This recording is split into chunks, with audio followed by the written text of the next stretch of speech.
ഇന്ന് ഞാൻ ഉണ്ടാക്കാൻ പോകുന്നൊരു പാൽക്കപ്പയാണ്. കപ്പ കഴുകി വൃത്തിയാക്കി കുക്കറിലേക്ക് ഇടുക. അതിലേക്ക് വെള്ളം ഒഴിച്ച് ഒരു വിസിൽ അടുപ്പിച്ചെടുക്കുക.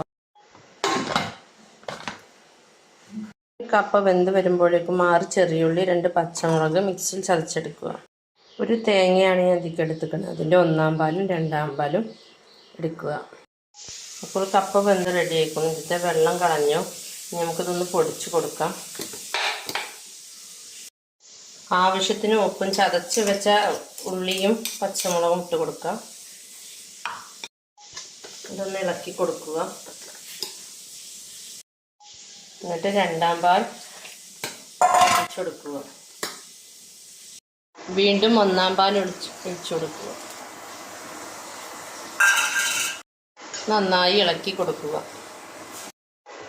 അപ്പോൾ നമ്മുടെ പാൽക്കപ്പ റെഡിയായി. ഇനി ഇതൊന്ന് താളിച്ചെടുക്കാം.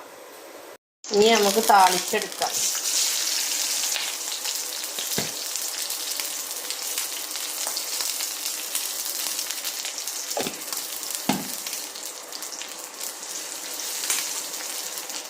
താളിച്ചത് ഒഴിച്ചു കൊടുക്കാം. അങ്ങനെ പാൽക്കപ്പ റെഡിയായി. ഇഷ്ടപ്പെടുവാൻ ലൈക്ക് ചെയ്യാനും ഷെയർ ചെയ്യാനും സബ്സ്ക്രൈബ് ചെയ്യാനും മറക്കരുത്.